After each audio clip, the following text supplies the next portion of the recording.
Hola a todos, bienvenidos a mi canal, donde siempre les traemos los casos reales más escalofriantes. Hoy vamos a descubrir juntos la trágica y misteriosa historia de una mujer que era maestra. Así que, acompáñenme a revelar la verdad detrás de este caso. Janine Camarata, de 37 años, era una madre y una maestra de primaria entregada en Staten Island. Para sus alumnos era una lucecita cálida, siempre con una sonrisa en el rostro, siempre presente cuando la necesitaban. Para su familia era el pilar, la esperanza de que sus 3 hijos tuvieran un hogar firme. Quienes conocían a Janine veían en ella una fortaleza serena y un corazón bondadoso. La noche del 30 de marzo de 2019, Janine terminó un día ajetreado con una sencilla salida de compras junto a su nuevo novio, Aaron Suchi. Se detuvieron en Target a comprar algunas cosas sin importancia, un momento de vida cotidiana, tranquilo, aparentemente sin nada especial. Cuando el reloj pasó de las 9 de la noche, Janine salió del apartamento de Aaron al volante de su Chevrolet Cruze blanco. Dijo que iba a Queens, a ver a sus 2 hijos pequeños. Los faros del coche cortaron la oscuridad. Fue la última vez que alguien vio a Janine con vida. Solo unas horas más tarde, el teléfono quedó en silencio. No llegaron mensajes. Nadie pudo ponerse en contacto con ella. Una mujer que siempre había llevado una vida disciplinada, que jamás había desaparecido sin avisar, de pronto se desvaneció en la noche como si la hubiera tragado un vacío invisible. ¿Qué había detrás de esa desaparición? ¿Un encuentro familiar normal o una trampa cuidadosamente preparada desde antes? Esta historia comienza con una mujer llena de amor, pero termina con una verdad tan fría que eriza la piel. Y para entender qué ocurrió, tenemos que adentrarnos en la oscuridad, allí donde quienes alguna vez pronunciaron palabras de amor se convierten en demonios. Janine Camarata no era solo una madre cualquiera. Era una guerrera en la vida cotidiana, una mujer menuda, de menos de 1,60 m de estatura, pero con una fuerza de voluntad y una determinación enormes. De día, daba clases en la escuela pública 29 en Staten Island, donde los niños de primer grado la veían como su pequeña hada madrina. De noche, hacía turnos extra en la tienda Dollar Tree de Grand City para poder llegar a fin de mes. Aunque estuviera agotada, Janine seguía sonriendo, porque su verdadera alegría estaba en sus 3 hijos, su fuente de energía, su fuente de luz en una vida llena de tormentas. Sin embargo, detrás de ese cuadro perfecto había grietas que nadie quería ver. Janine había pensado que había encontrado la felicidad cuando conoció a Michael Camarata. Al principio, Michael se mostraba como un hombre atento, cariñoso, con palabras suaves que hicieron que Janine creyera que por fin había encontrado un puerto seguro. Se casaron en abril, como si estuvieran inaugurando una nueva vida. Pero la felicidad fue breve. Cuando la fachada del amor empezó a resquebrajarse, la verdad salió a la luz. Michael era un hombre controlador, celoso hasta lo enfermizo. Amigos suyos contaron que Michael poco a poco se convirtió en una sombra oscura en la vida de Janine. Se metía en cada rincón de su mundo. Cambiaba la contraseña de su Facebook. Intentaba entrar a su correo electrónico. La seguía en el coche por la noche, apagando las luces delanteras para que nadie lo notara. Su mejor amiga, Jessica, llegó a preguntarle de frente: ¿Estás bien? ¿Él te ha hecho algo? Janine sonrió y lo negó. No, él nunca me ha pegado. Pero detrás de esa negación había un miedo que amenazaba con devorarla. Para el año 2017, Janine tomó la decisión de irse. Se mudó a New Brighton, vivió en un pequeño apartamento y luchó por la custodia de sus hijos. Incluso tuvo que solicitar una orden de protección después de varios episodios en los que Michael la enfrentó y la amenazó. Cada paso que daba era una batalla. Sola contra el hombre que había sido su esposo y sola contra todo un sistema legal, con tal de conseguir seguridad para ella y un futuro para sus hijos. El punto máximo de tensión llegó en marzo de 2019. Janine presentó oficialmente la demanda de divorcio, junto con la solicitud de quedarse con la custodia de los 2 niños pequeños. Para Michael, aquello no era solo un divorcio, sino el derrumbe total de su control. Si perdía, se quedaba sin esposa, sin hijos y sin su orgullo. Y para hombres como Michael, el amor deja de ser amor, se convierte en poder. Perder el poder significa perderlo todo. Mientras tanto, Janine había encontrado un poco de consuelo en una nueva relación. Aaron Suchi, un compañero de trabajo, apareció como una pequeña chispa de luz. Le ofreció un tipo de atención diferente, una oportunidad de empezar de nuevo, pero precisamente eso echó más gasolina al fuego de los celos de Michael. Para él, Janine no solo lo estaba traicionando, sino que además se atrevía a construir abiertamente un futuro con otro hombre. Todos los elementos, la batalla por la custodia, los papeles de divorcio, el dinero de la manutención y la aparición de una nueva pareja, se mezclaron hasta convertirse en una bomba de relojería. Janine creía que estaba caminando por el sendero de la liberación, sin saber que el hombre al que alguna vez llamó esposo ya estaba fraguando un plan para convertir ese sueño en una pesadilla.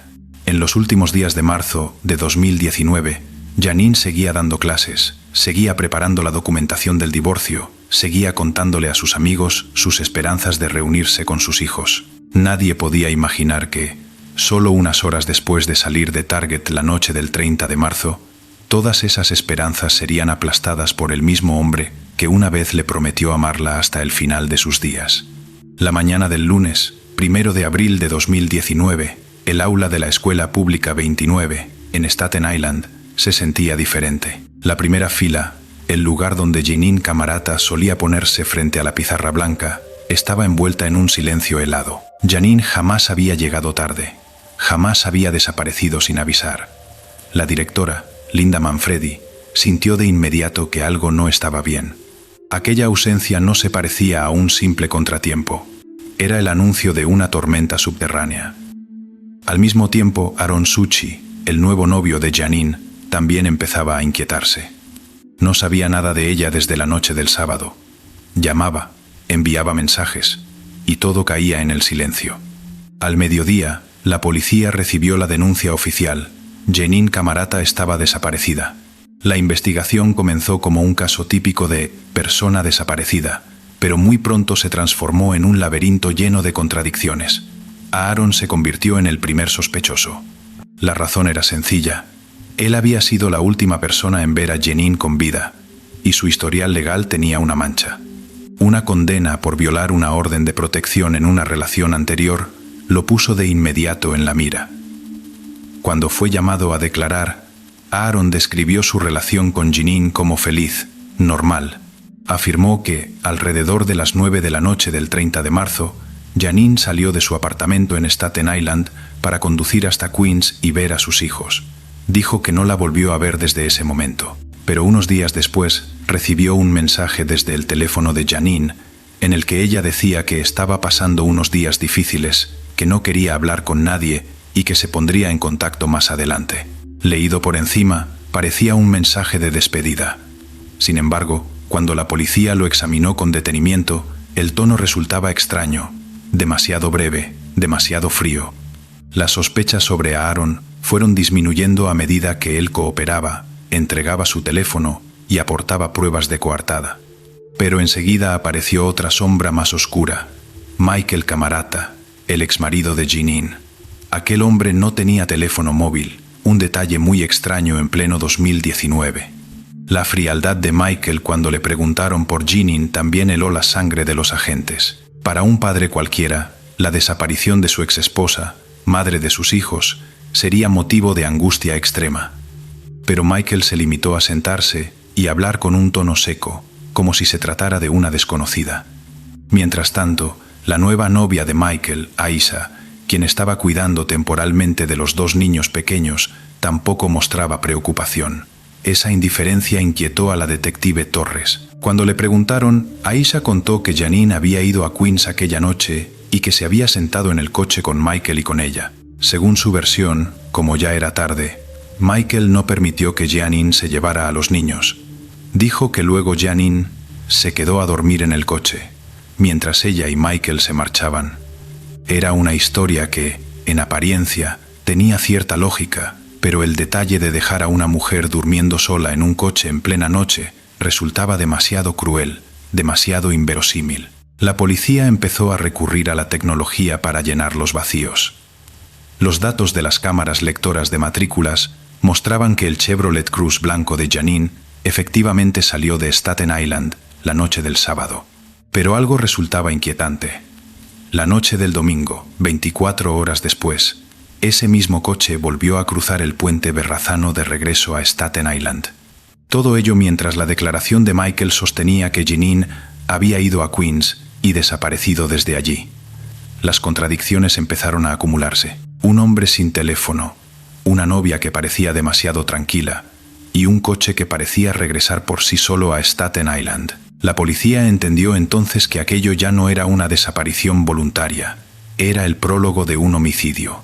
Y para llegar a la verdad, tendrían que ir arrancando una a una las capas de mentiras, encajando cada pieza turbia del rompecabezas, empezando por Michael y Aisha, los dos últimos nombres que aparecieron en la vida de Jeanine.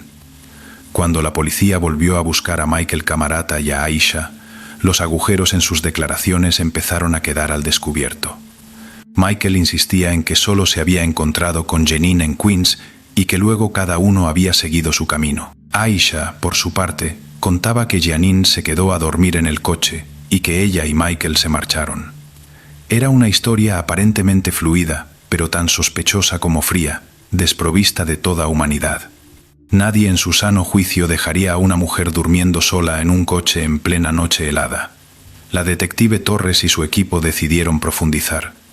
Sabían que, en el mundo moderno, las cámaras de seguridad son los testigos más fieles. Y efectivamente, al revisar las grabaciones de los alrededores del edificio donde vivía Michael, encontraron imágenes que cambiaron por completo la naturaleza del caso.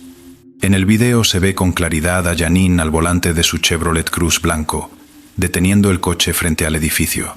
Michael y Aisha suben al vehículo, y los tres se marchan juntos. Pero, poco tiempo después, el coche regresa. Esta vez, solo Michael y Aisha bajan. Jeanine ha desaparecido. La escena siguiente heló la sangre de los investigadores.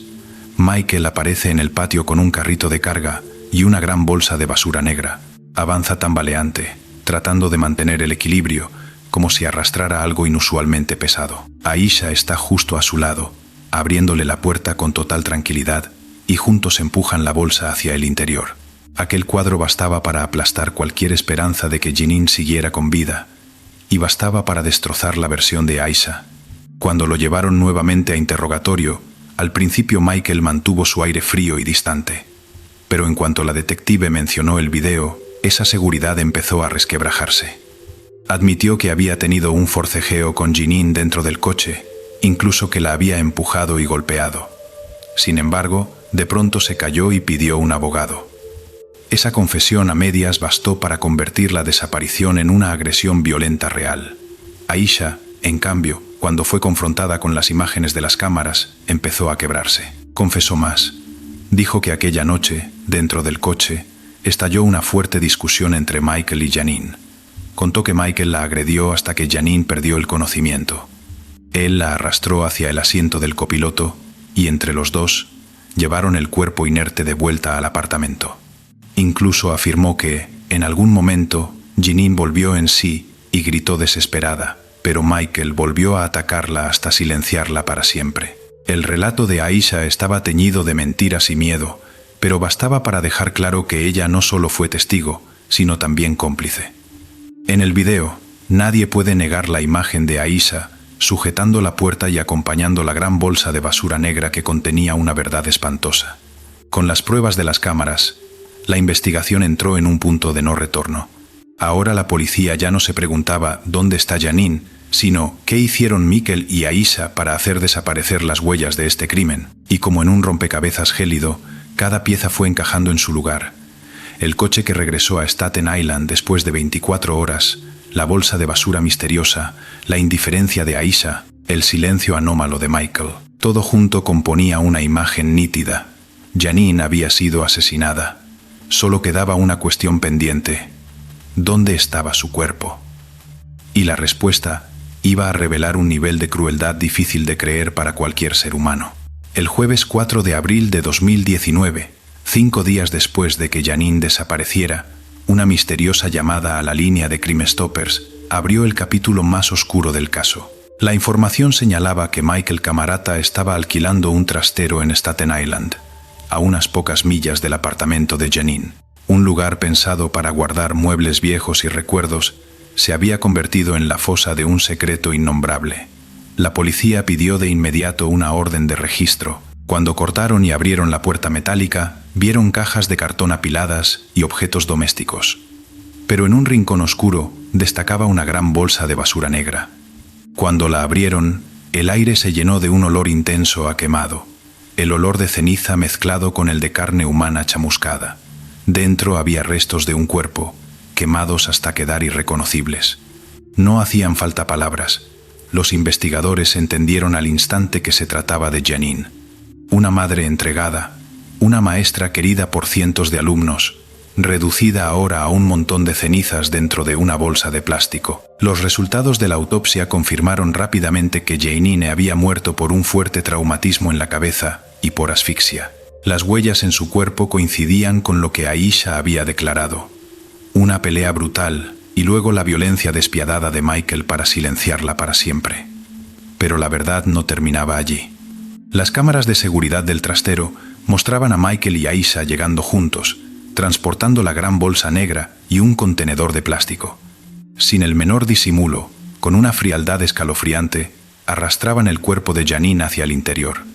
Incluso los hijos pequeños de Janine y Michael seguían sentados en el coche mientras su padre escondía el cadáver de su madre. Una crueldad para la que no hay palabras suficientes.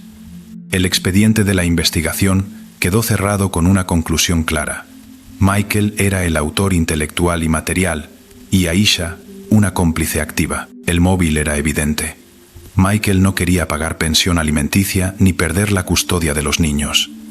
En su mente, Janine era una amenaza para su dominio, y la única forma de resolver el problema era destruirla. El juicio comenzó en septiembre de 2021 en Staten Island. La fiscalía reconstruyó paso a paso la noche fatídica. Las grabaciones de las cámaras del edificio, los datos del GPS, los documentos del alquiler del trastero y el cuerpo calcinado. Cada elemento era un golpe de martillo que sellaba el ataúd legal de Michael. La defensa intentó culpar a Aisha, alegando que ella había sido quien cometió el crimen. Pero Aisha, frente a las pruebas, se declaró culpable de homicidio en primer grado a cambio de una condena de entre 7 y 9 años de prisión. El 18 de octubre de 2021, el jurado declaró a Michael culpable de asesinato en segundo grado, ocultamiento y destrucción de un cadáver. Un mes después, el juez Mario Mattei lo sentenció a una pena de entre 23 años y cadena perpetua. Michael permaneció inmóvil, con el rostro helado, murmurando apenas una disculpa a medias. Lo siento por todo, lo siento por los niños. Pero para la familia de Janine, aquellas palabras fueron solo otra cuchillada en una herida abierta. Christine, la hermana de Janine, rompió a llorar en la sala del tribunal. Para ella, puede que la justicia se hubiera cumplido, pero el dolor de perder a quien consideraba el pegamento que mantenía unida a la familia nunca desaparecería. El juicio terminó. Michael fue llevado esposado. Aisha ingresó en prisión, pero el vacío que dejó Janine siguió ahí, en el corazón de sus alumnos, en la mirada inocente de sus 3 hijos y en los recuerdos imposibles de llenar de quienes la amaron. En aquella sala de juicio asfixiante, cuando el juez golpeó el mazo y sentenció a Michael Camarata a una pena de 23 años hasta cadena perpetua, nadie aplaudió, nadie sonrió. Solo hubo lágrimas cayendo en silencio. Christine Ross, la hermana de Janine, se cubrió el rostro y rompió en un llanto ahogado. Para ella, aunque la justicia hubiera llegado, jamás podría devolverle a la hermana que una vez fue el corazón de la familia. Michael, el hombre que alguna vez juró amar, solo pronunció una disculpa fría y vacía. No lloró, no mostró verdadero arrepentimiento, parecía tan solo una sombra cayendo al abismo. Aisha, la cómplice que en su día fue amiga de Janine, recibió una condena de entre 7 y 9 años de prisión, una pena demasiado ligera a los ojos de la familia de la víctima. La sensación de injusticia se extendió por la sala como una cuchillada que giraba de nuevo sobre la misma herida. ¿De verdad se había hecho justicia? ¿O aquello era solo un veredicto legal, incapaz de recomponer el corazón roto de unos niños que se quedaron sin madre? Esas preguntas quedaron flotando en el aire, obligando a toda la comunidad a reflexionar con amargura. Janine solía enseñar a sus alumnos que el amor tiene el poder de sanar. Pero su propia tragedia expuso una verdad helada. Cuando el amor se transforma en poder, cuando el deseo de control aplasta a la humanidad, las personas pueden convertirse en verdaderos demonios. Hoy, cuando se pronuncia el nombre de Janine, sus alumnos aún recuerdan su sonrisa. Su familia aún recuerda aquellas manos pequeñas pero fuertes que alguna vez abrazaron a todos. Sin embargo, en sus corazones, el vacío seguirá allí. Ninguna sentencia podrá llenarlo. Y quizá el mensaje más profundo de esta historia sea que el mal no solo se encuentra en el acto de matar, sino también en la traición, en la indiferencia y en el precio que se paga cuando las personas eligen la mentira en lugar del amor. Si quieres seguir conociendo historias de crímenes reales, tragedias que dejan al descubierto la oscuridad en el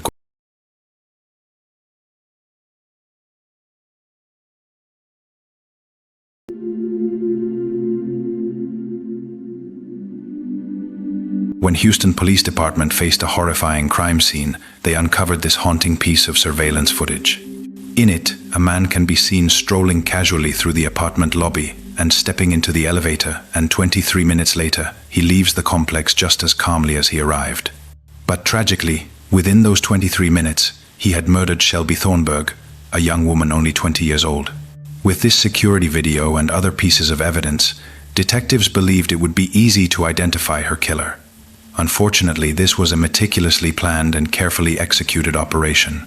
So, who was Shelby Thornburg? Why did she become the target of such a killer? And will this murderer ever be brought to light? Shelby Thornburg, de 20 años, había sido una niña marcada por las heridas de la infancia. Pero ya en la edad adulta consiguió vencer sus propios demonios, adelgazó más de 100 libras, recuperó la confianza en sí misma y empezó una nueva vida en Houston, Texas. Tenía su propio apartamento, una relación sentimental y un futuro que ella creía que por fin le sonreía. En los ojos brillantes de Shelby era fácil ver su sueño, convertirse en modelo y poder vivir fiel a quien realmente era. Sin embargo, en una sola noche de noviembre de 2015, todo se desvaneció. Las cámaras de vigilancia del complejo de apartamentos Conquistador captaron el momento en que un hombre entraba en el vestíbulo. Llevaba una camisa de color claro, gafas de sol en plena oscuridad y una actitud tan tranquila que resultaba difícil de creer. 22 minutos después, salió. Con la misma calma, con las mismas gafas ocultándole los ojos, pero detrás de él, en el apartamento del piso superior, Shelby yacía inmóvil, con el cuello seccionado tan profundamente que el corte llegaba hasta la columna vertebral. Una vida que apenas empezaba había sido arrebatada en silencio. Lo que estremece a todo el mundo es que la policía tiene el rostro del asesino, cada uno de sus gestos en la grabación. Y aún así, casi 10 años después, él todavía no se ha enfrentado ni una sola vez a la justicia. ¿Quién mató a Shelby Thornburg? ¿Por qué actuó como si lo hubiera planeado todo de antemano? ¿Y por qué, en un caso que parecía tan fácil de resolver, la verdad se ha hundido tan profundamente en la oscuridad? Esto no es solo un asesinato. Es un recordatorio perturbador de que el homicida puede estar muy cerca de ti y sabe cómo desaparecer como si nunca hubiera existido. Antes de que la muerte la alcanzara, Shelby Thornburg ya había vivido toda una vida de lucha. Nació en 1995, en el condado de Wise, Texas, un lugar donde los campos se extendían hasta el horizonte, pero nunca le dieron verdadera paz. Su padre, Robert, terminó en prisión muy pronto por delitos que jamás se hicieron públicos. Su madre, Leslie, se hundió cada vez más en el torbellino de las drogas. Shelby y su hermana Christina se convirtieron en niñas sin hogar, empujadas de una familia de acogida a otra. Y en muchas de esas casas, eso que llamaban refugio, era en realidad el lugar donde germinaban la violencia y el abuso. Esos años dejaron cicatrices que nunca llegaron a sanar. Christina, la hermana mayor, fue poco a poco convirtiéndose en una segunda madre, la única muralla que protegía a Shelby de la oscuridad.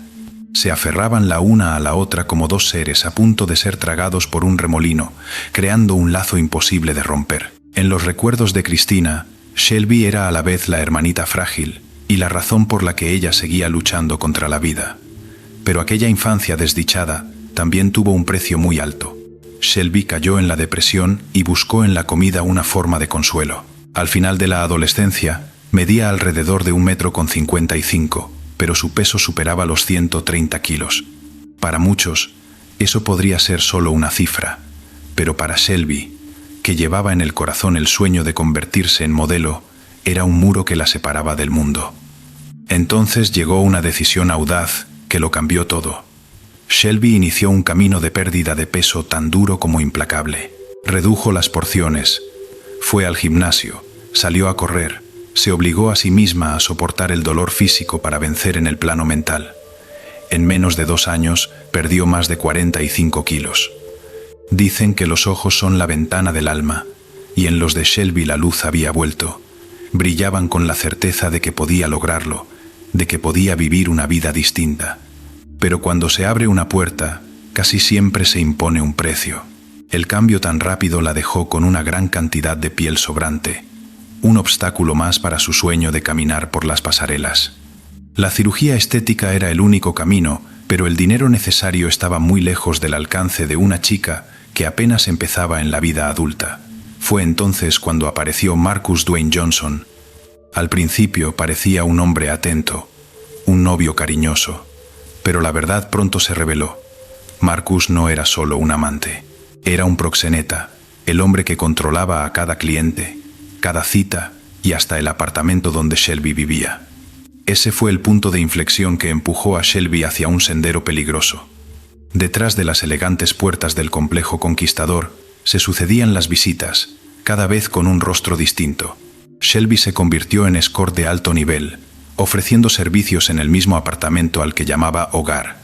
Su familia no lo sabía, sus amigos no querían creerlo, y Shelby quedó atrapada entre 2 opciones: marcharse de todo con las manos vacías o seguir adelante para reunir el dinero suficiente para la operación con la que soñaba. Se repetía que aquello era solo temporal, que algún día saldría de ese mundo. Pero esta industria no suelta fácilmente a nadie, sobre todo cuando el poder y el dinero se entrelazan alrededor de quienes manejan los hilos. Shelby no era una mujer débil, al contrario, era fuerte, inteligente y tenía plena conciencia del peligro al que se enfrentaba. Su tragedia estaba en otra parte. La fuerza individual no bastaba para escapar de la trampa que la sociedad y quienes la rodeaban le habían tendido. Y esa trampa, en una noche de noviembre de 2015, terminó por cerrarse sobre su cuello, en el sentido más literal. El 4 de noviembre de 2015, el cielo de Houston se oscureció muy rápido. Para muchas personas, solo fue una tarde cualquiera, pero para Shelby Thornberg fue el capítulo final de su vida. Todo empezó a las 8 de la noche. Llegó un mensaje de un número desconocido. Llegaré en unos 20 minutos. Era un cliente nuevo, que había encontrado a Shelby a través de Backpage, una página clandestina muy conocida. Shelby respondió con un mensaje corto, propio del trabajo. Ok. Unos 6 minutos después, él avisó que ya estaba allí, y exactamente a las 8:34, las cámaras de seguridad del edificio Conquistador lo captaron. Un hombre blanco, con una camiseta de color claro, pantalones cortos, zapatillas deportivas y gafas de sol que le cubrían los ojos, aunque afuera ya era de noche. Caminaba con aire tranquilo, como si estuviera acostumbrado a entrar y salir de aquel lugar.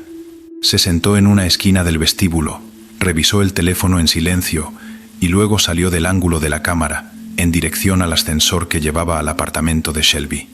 8 minutos más tarde, Shelby le envió a Marcus una sola palabra: Good. Era el código, la señal de que todo iba bien y de que ella se sentía segura con ese cliente. Fue la última señal de seguridad. Después de eso, solo quedó el silencio definitivo. Dentro del apartamento, la cita se convirtió en una pesadilla.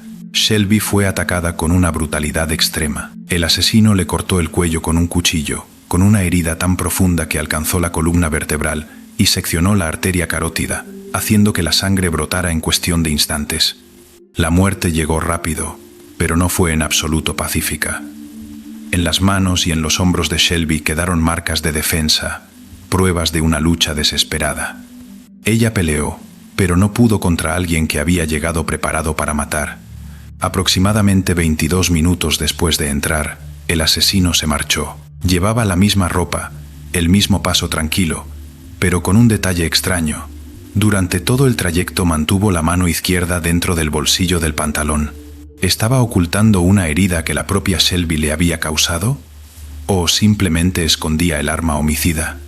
Fuera lo que fuese, era un gesto casi automático que dejaba entrever la tensión interior. Las gafas de sol, cerca ya de las 9 de la noche, lo volvían aún más fuera de lugar. Estaba claro que no quería que nadie lo reconociera. Marcus, que esperaba otro mensaje, empezó a inquietarse cuando el teléfono de Shelby quedó en silencio. Al llegar la medianoche, incapaz de soportar la angustia, volvió al apartamento. Y fue él quien encontró el cadáver. Shelby yacía boca abajo, desnuda, sobre una cama pequeña colocada junto al sofá. La ropa estaba tirada de cualquier manera a un lado, como si el encuentro hubiera pasado primero por un momento de intimidad antes de convertirse en una masacre. Cuando la policía llegó, la escena parecía un cuadro caótico de violencia. La sangre se había filtrado hasta el suelo, había manchado las paredes de rojo y el silencio lo cubría todo. Pero lo más inquietante era el vacío. No había huellas dactilares, no había restos de ADN, salvo una muestra imprecisa que no coincidía con ninguna base de datos. No había señales de entrada forzada. El asesino había entrado como un cliente y se había ido como un fantasma. Aquel asesinato no fue un arrebato impulsivo, fue un plan. El culpable calculó cada movimiento, usó un teléfono desechable comprado en efectivo y lo eliminó en cuanto terminó. No dejó ni un solo rastro útil que seguir. A la policía solo le quedó una imagen borrosa de la cámara, un rostro desconocido, unas gafas oscuras y una silueta que se esfumaba. Aquella noche, el edificio Conquistador no fue solo un escenario de crimen.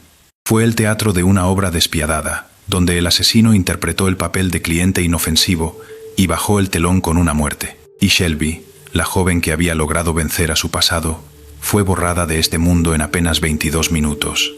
Desde el principio, todas las miradas se dirigieron hacia Marcus Dwayne Johnson. Él fue la última persona en recibir un mensaje de Shelby, y también quien controlaba su trabajo. Un proxeneta siempre tiene motivos para ocultar cosas, incluso para deshacerse de su mercancía.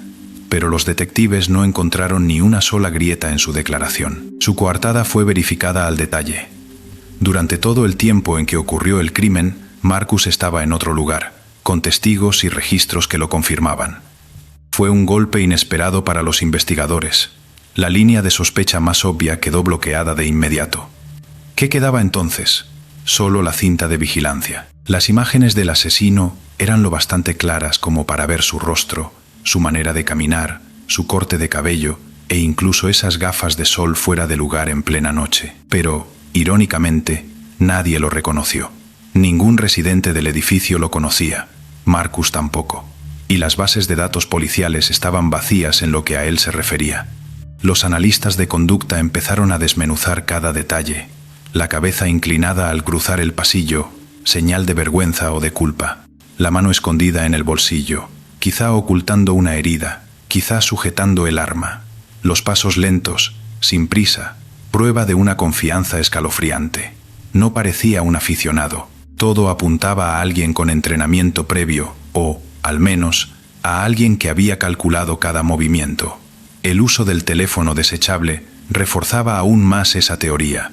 Lo compró solo para comunicarse con Shelby y se deshizo de él en cuanto terminó, sin nombre, sin rastro.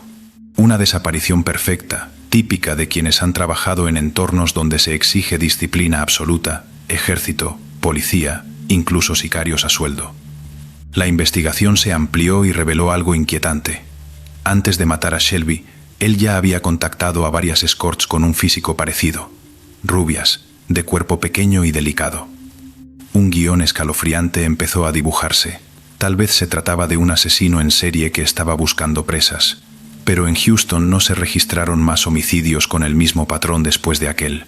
Entonces, ¿significaba eso que Shelby fue un objetivo único, escogido por un motivo específico? Algunos creen que Shelby fue castigada, una especie de lección para Marcus o para todo el entorno de la prostitución local. También circuló el rumor de que Shelby había colaborado con la policía, proporcionando información en operativos contra el trabajo sexual.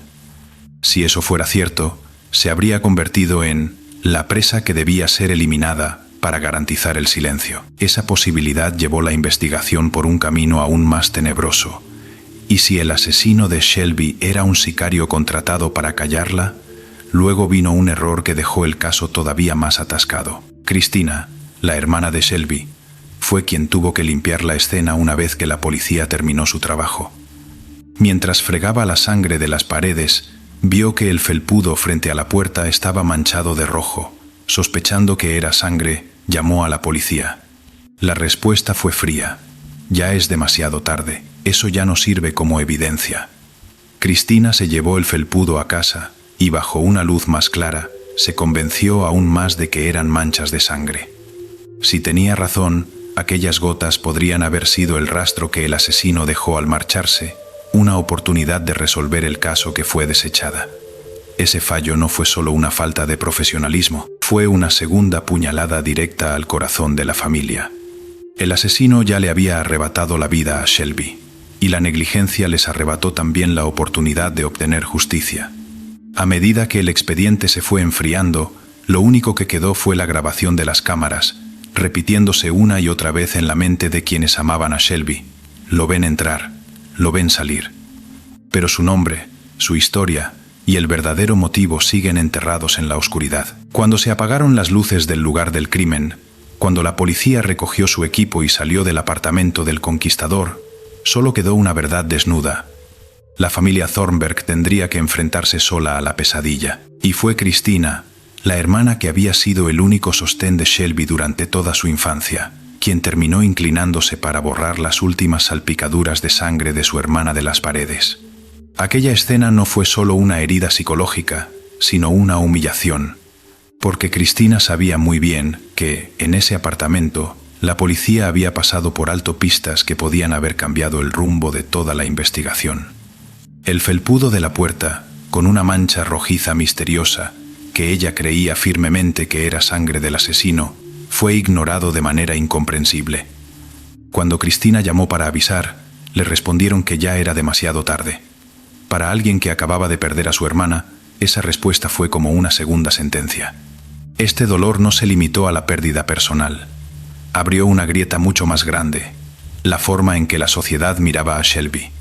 En los periódicos, en los comentarios de la gente, el nombre Shelby Thornberg casi siempre iba acompañado de la etiqueta de escort. La gente susurraba, juzgaba, incluso suspiraba como si ella se lo hubiera buscado. Ese prejuicio hizo que el caso no recibiera la atención pública que merecía y que la presión por encontrar justicia se diluyera.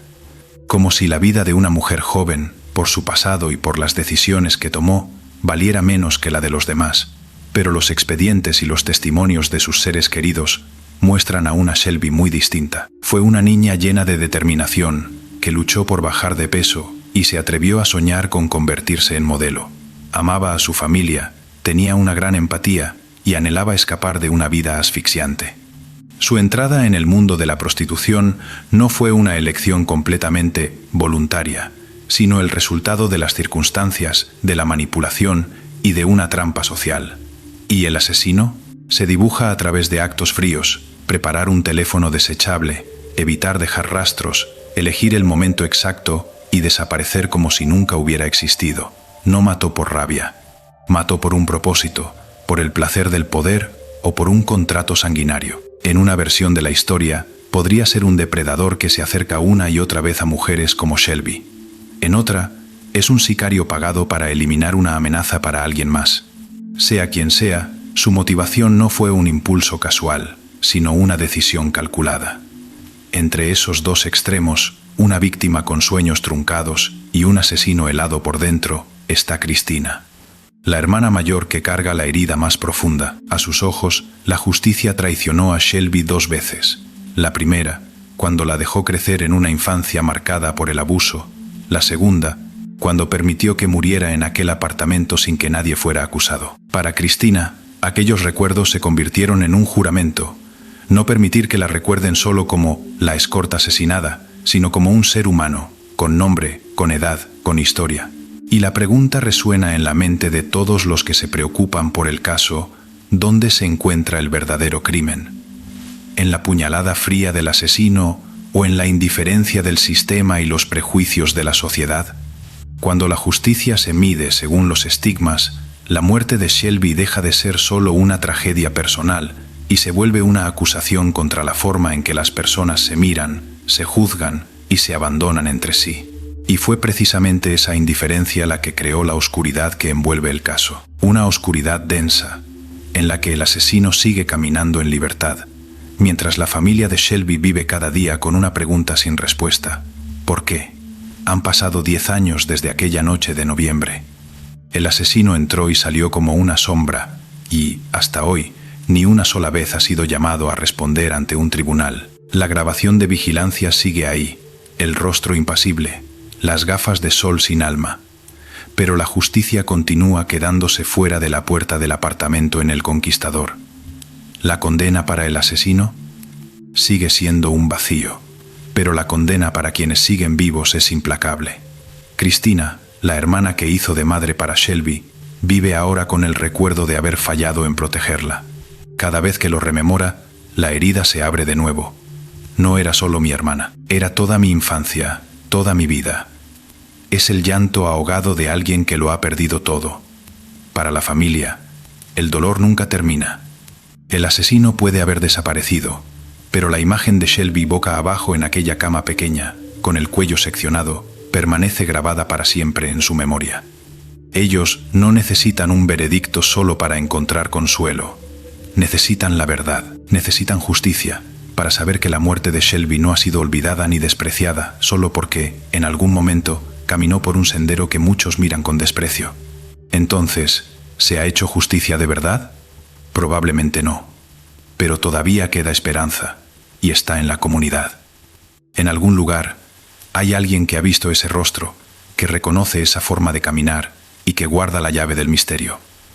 Si esa persona habla, la oscuridad puede romperse. Y ahí es cuando debemos preguntarnos, ¿vamos a quedarnos mirando desde fuera o seremos quienes lleven la luz? Si crees que algún día el asesino de Shelby debe pagar por lo que hizo, comparte su historia. Haz que esa imagen circule, que su nombre no se apague. La justicia puede ser lenta, pero nunca se extingue por completo.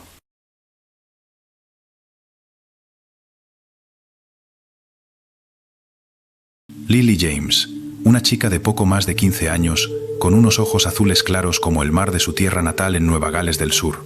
De una niña inocente, fue creciendo hasta convertirse en una joven llena de talento, brillante en los estudios, sobresaliente en las artes, destacada en el deporte y querida por todo el alumnado del St.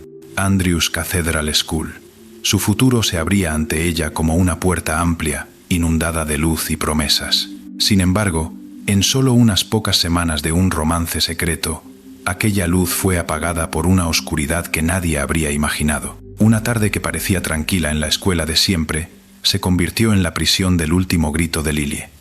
Y cuando la policía abrió la puerta del baño, lo que encontraron dejó a todo Sydney sin aliento, un misterio criminal helado, donde el amor se había transformado en muerte. Lily James nació en el año 2002, en un pueblo costero de Nueva Gales del Sur. Desde pequeña, irradiaba una luz propia que hacía que todos a su alrededor la quisieran. Su melena rubia, sus ojos azules y su sonrisa cálida la convertían en el centro de atención de aquella pequeña comunidad donde creció.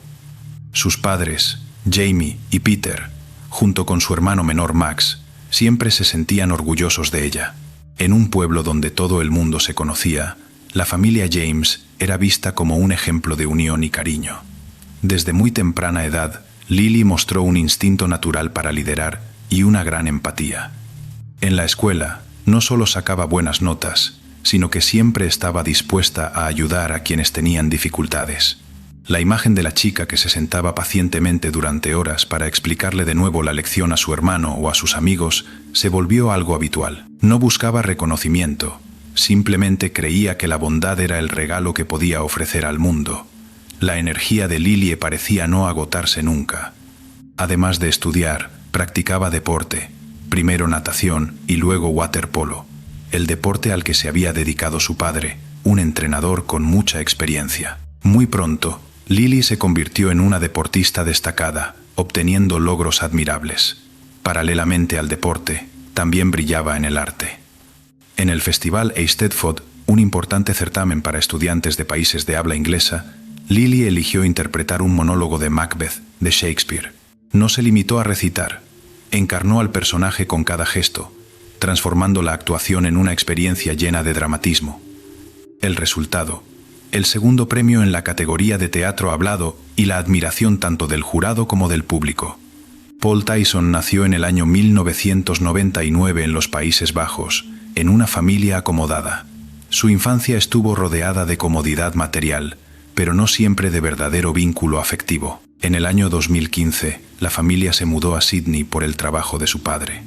En aquel país lejano, Paul ingresó rápidamente en el St. Andrew's Cathedral School y se unió a los equipos de cricket y hockey. Con su físico atlético y su talento destacado, no tardó en convertirse en capitán y en una figura llamativa. Por fuera, Paul era el modelo ideal, dinámico, abierto, con una posición reconocida dentro de la comunidad. Pero en su interior había una grieta difícil de percibir, un carácter arrogante, un ego inflado y la costumbre de ver a las mujeres como objetivos que conquistar. Tras graduarse, Paul regresó a la escuela como asistente de entrenador. Sus colegas lo consideraban entusiasta y el alumnado lo admiraba. Pero no todo el mundo lo miraba con buenos ojos. Algunas alumnas contaron que él a menudo tenía gestos ambiguos, miradas largas y cargadas de insinuación que las incomodaban. Esos rumores nunca se convirtieron en acusaciones formales, porque Paul seguía sabiendo cómo ponerse la máscara del profesor ejemplar. La pandemia de la COVID-19, que golpeó al mundo en el año 2020, dejó al descubierto con más claridad las zonas oscuras del alma de Paul. A lo largo de 18 meses de aislamiento, sin amistades, sin actividades, sin siquiera aquellos roces fugaces en el campo de entrenamiento, fue hundiéndose poco a poco en un vacío interior. El apartamento donde vivía se convirtió en una jaula invisible. La soledad acumulada terminó transformándose en una rabia silenciosa, en una sed de recuperar el control y la atención de los demás. Cuando el país volvió a abrir, Paul regresó al deporte y volvió a ser celebrado en los carteles publicitarios de hockey. Pero las luces del escenario no bastaban para llenar el agujero que llevaba dentro. Y entonces conoció a Lily James, una chica joven, llena de energía, amante de la vida y, lo más importante, confiaba en él. Para Paul, no se trataba solo de amor. Era una resurrección, una manera de demostrarse que seguía teniendo poder, que aún era deseado. El romance estalló con rapidez. En apenas unas semanas, Paul estaba tan enamorado que se volvió dependiente.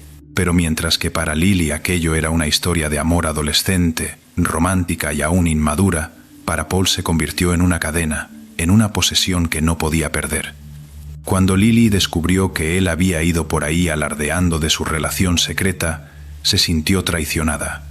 Para alguien tan íntegra y honesta como ella, la confianza lo era todo. Decidió terminar la relación de forma tajante, a pesar de que solo llevaban 5 semanas juntos.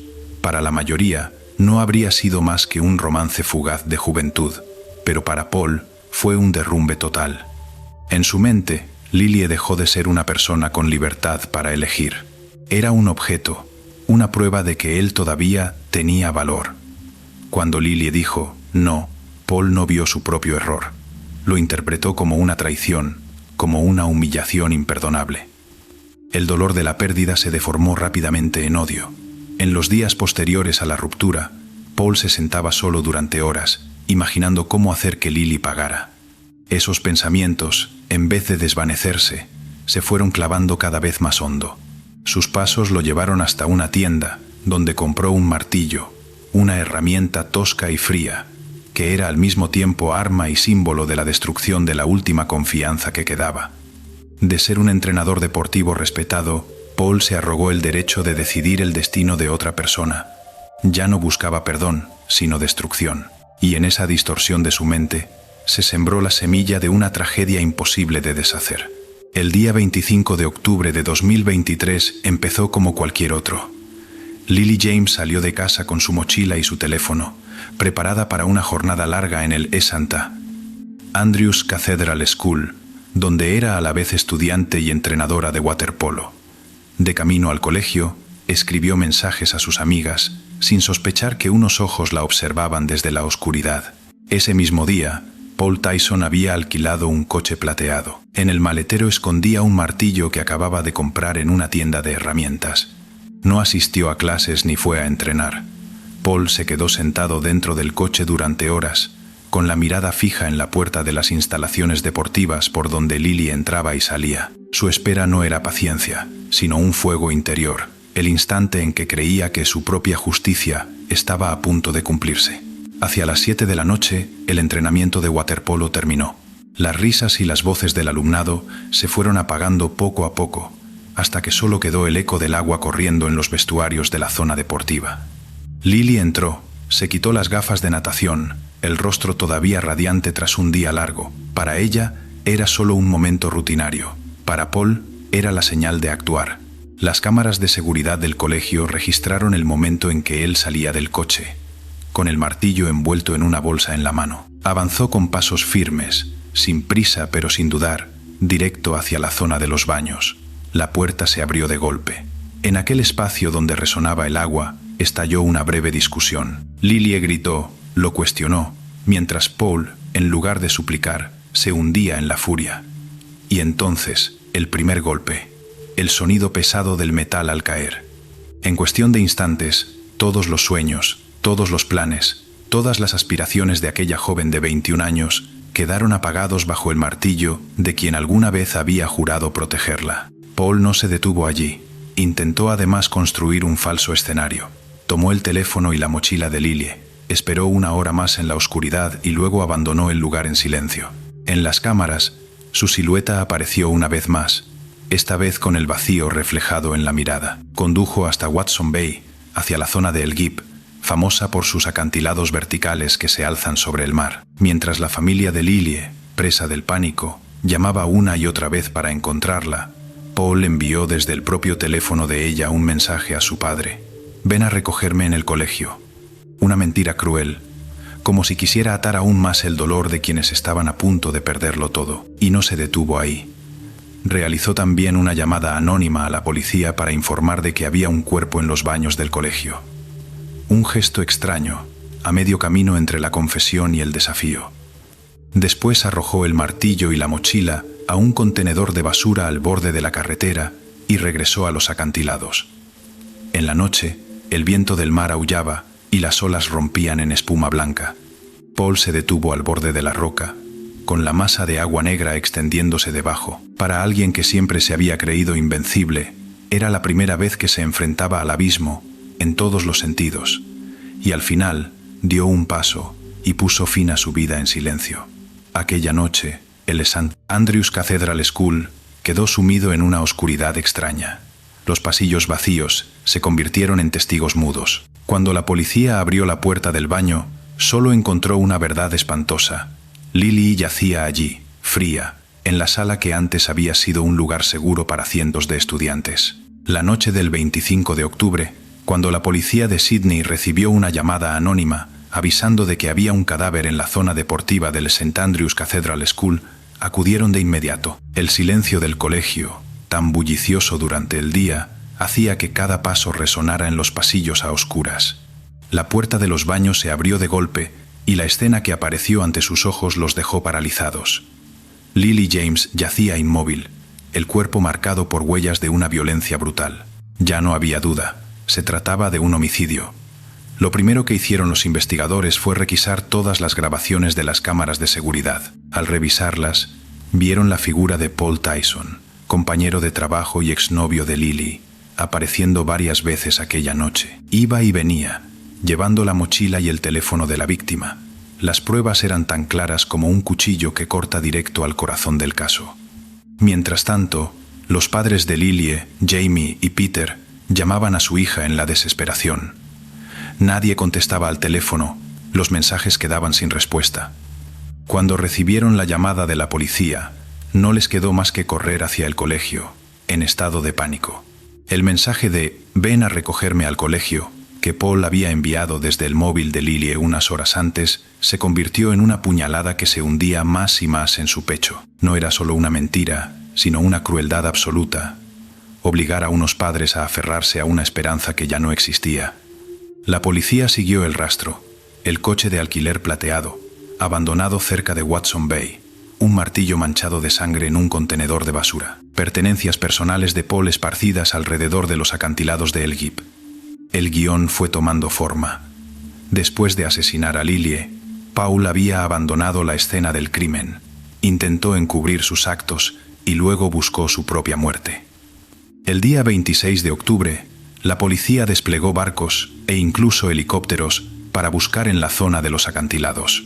La noche se alargó tensa y silenciosa. Al amanecer del día 27 de octubre, unos obreros de la construcción que trabajaban cerca vieron un cuerpo flotando entre las olas. Cuando lo sacaron del agua, aunque aún no se hubiera confirmado oficialmente, todos sabían quién era: Paul Tyson. El análisis de ADN posterior lo ratificó. Los medios estallaron. La historia era devastadora. Una profesora joven y talentosa asesinada de forma salvaje, y el autor del crimen era su propio compañero de trabajo, el hombre que alguna vez la había amado con locura. La opinión pública se llenó de furia y de preguntas. ¿Cómo pudo alguien como Paul esconderse tanto tiempo en un entorno educativo? Mientras eso ocurría, la familia de Lilie se derrumbaba. Su madre apenas podía articular palabra, su padre no hacía más que repetir: «Lo hemos perdido todo». Cientos de personas llevaron flores, cartas y pequeños muñecos de peluche hasta la entrada del colegio. El alumnado al que Lilie había acompañado y motivado rompía a llorar al recordar cada tarjeta que ella les había escrito a mano. Se convocó a especialistas en psicología para analizar el posible móvil. El doctor Tim Watson Monroe afirmó: «Paul no actuó en un arrebato. Estamos ante un individuo con un ego frágil, incapaz de aceptar el rechazo. No solo quiso matar, también quiso humillar a la familia de la víctima con mensajes falsos y llamadas anónimas». Estas palabras terminaron de fijar la imagen siniestra de un sujeto con rasgos de trastorno de la personalidad y una obsesión enfermiza por la personalidad, posesión. Se suele decir que la verdad libera, pero en este caso, cuando la verdad salió a la luz, solo hizo que el dolor fuera más profundo. La justicia nunca llegó a celebrarse en un tribunal, porque el culpable ya se había quitado la vida, pero la pregunta que quedó flotando es quizá lo más perturbador. ¿La muerte de Paul fue un castigo o solo la forma que eligió para escapar de enfrentarse al crimen que había cometido? El día 17 de noviembre de 2023, el funeral de Lily James se celebró en el recinto del colegio donde había estudiado. Asistieron más de 500 personas, familia, amistades, colegas, alumnado, todos vestidos con prendas de colores vivos, tal como deseaba la familia. Como Lily amaba la luz, dejemos que se vaya en la luz. Pero entre aquel estallido de flores y colores, el dolor se volvía aún más punzante. Su padre, Jamie, dijo con la voz entrecortada durante la ceremonia: «Recordaremos para siempre cada día a tu lado. No existe dolor más grande que perder a nuestra hija primogénita». Su madre, Peter, solo pudo guardar silencio, aferrada con fuerza al retrato de su hija. Y la abuela, tras días sin poder pronunciar palabra, por fin alzó la voz temblorosa para dedicarle un último adiós. Toda la comunidad quedó conmocionada. En las redes sociales aparecieron miles de mensajes de apoyo, mientras ramos de flores cubrían la entrada del colegio. Pero el remordimiento y la sensación de injusticia no podían borrarse. Una escuela, que debería haber sido un refugio seguro, se había convertido en el escenario de un crimen. Un amor apenas nacido, que tendría que haber traído esperanza, terminó en sangre y lágrimas. Paul había muerto, y Lily tampoco estaba ya. La justicia parecía haberse cumplido, pero la pregunta seguía suspendida en el aire. ¿Existe alguna forma de justicia capaz de llenar el vacío de quienes siguen vivos? Cuando la pantalla se apaga, una voz susurrada resuena como un eco. Tal vez el crimen haya terminado, pero para nosotros, el dolor seguirá para siempre. Si quieres seguir adentrándote en los rincones más oscuros de la mente criminal, acompáñanos en los próximos episodios. Habrá muchas más historias reales, dolorosas y asfixiantes, y cada una de ellas nos recordará lo frágil que es la vida y lo valioso que es el amor.